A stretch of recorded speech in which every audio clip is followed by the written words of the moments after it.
Hello, my name is Mikko Hyppönen. I'm the Chief Research Officer for F-Secure Corporation. On my behalf, welcome to ITBN 2014.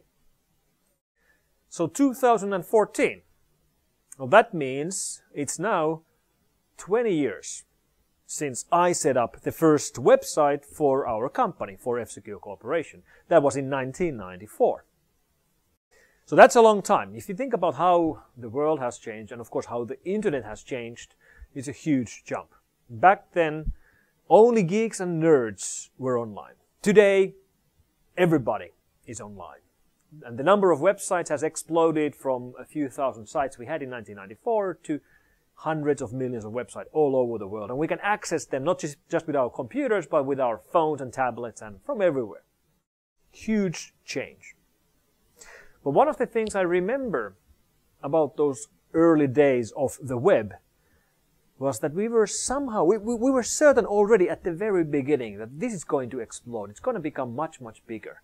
And we were certain that there's going to be lots of content online. Of course, in 1994, there were very few or almost no newspapers or news online at all, or entertainment. You couldn't find videos or nothing like that online. But we were certain that it's going to happen. One thing that we didn't know, though, is that how are you going to cover the costs of that? Like, if newspapers indeed will move their services from paper newspapers to online newspapers, how are people going to pay for the online content? Like, is there going to be like monthly subscriptions or annual subscriptions like you have for your paper news, or how is it going to work? We had no idea.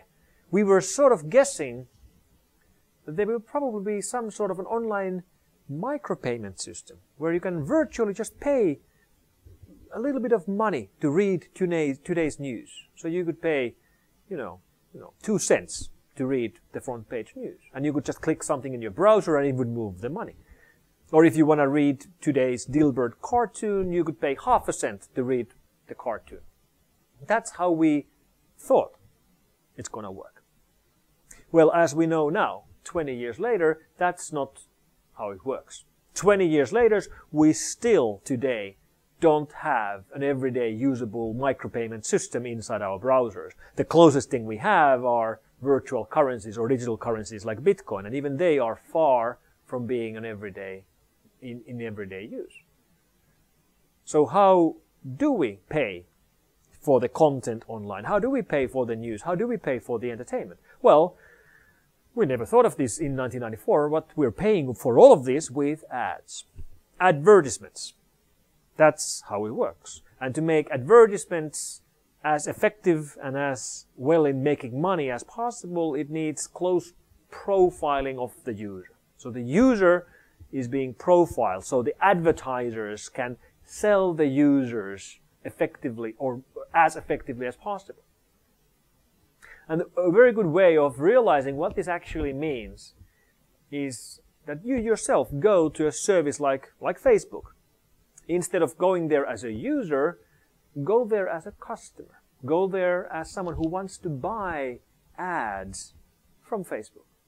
And Facebook will show you this interface which boggles the mind. The interface for advertisers where you can choose how you can target your ads. If you have never seen this, go and take a look. It's remarkable because you can, for example, select that I want to show my ads only to people in, let's say, Budapest. Let's say within 10 kilometers of the center of Budapest. And it's only going to be shown to people whose native language is Hungarian. And you can select that you only want it to be shown to males.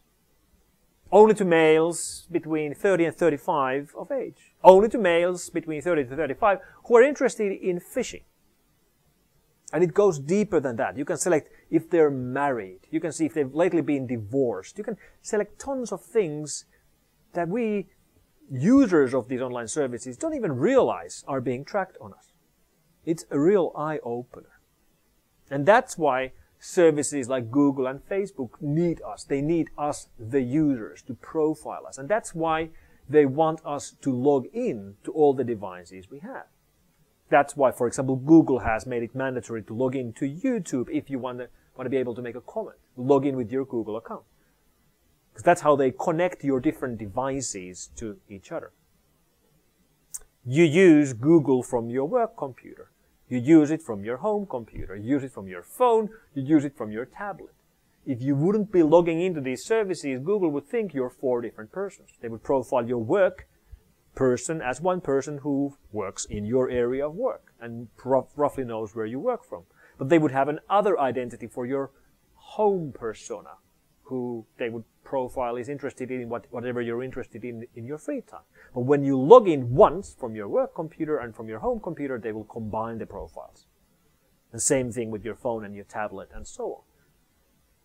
And the cookies Google puts on your computer last for decades. So this profiling of us lasts for almost all of our lifetime.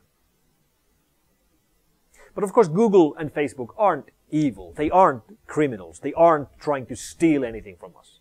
They're just trying to do as effective job in putting out ads as possible. And of course, the services they provide are very well done. Google services are excellent. Their search engine is the best in the world. Services like YouTube are very hard to replace with anything else. Same thing with Google Maps and Gmail and so on. But all of these services are free, which is sort of funny. Because if you think about how expensive it is to run these services. Google's electricity bill is more than 100 million euros. Just the electricity. Just electricity. Forget everything about manpower and servers and all that. So if they are running such an expensive service, and it's all free, nobody pays any money for it, you would think that a company like Google would be making huge debt and would be going to bankruptcy. But of course they're not. Google's revenues last year were $60 billion. Google's profit last year was $12 billion. So if you make the modest assumption that there's 1 billion users for Google around the world, that means that every Google user made $12 of profit to Google last year. I made them $12 of profit. You made them $12 of profit without paying a cent. And frankly, I'd much rather pay Google $12 instead of giving my data and my privacy to them. In fact, I would pay $50. I would pay $100 a year if they wouldn't profile me. But they don't give me that option. Because we are much more valuable in the long run by being profiled for years and decades. So that's the value of digital privacy. And it of course goes much deeper because we have other players who are interested in our privacy. Criminal players. Criminals who want to steal our information, who are not companies, who are actually breaking the law. And then we have the governments. Our own governments and, of course, foreign governments. Some of them are especially well equipped to monitor the people of the world, like US government, because we all use American services all the time. And based on the revelations we've heard from Edward Snowden, we know that this isn't just theory, they are actually doing it. So the internet and the web, which basically set us free and brought so much good to all of us, also, unfortunately, turned out to be the perfect tool for the surveillance state. And we didn't build the internet to be used as a tool for the surveillance state. But that's what it's being used for. And that's not right. And when people hear about these misuses, they often feel powerless. They feel that there's nothing they can do about it. So they sort of give up. They give up and surrender. And that's sort of understandable because it feels like a very hard fight to fight. But we shouldn't be giving up. We can defend ourselves against tracking and profiling and surveillance. We can use technical tools to protect ourselves, like VPNs, like encryption, like surfing through Tor.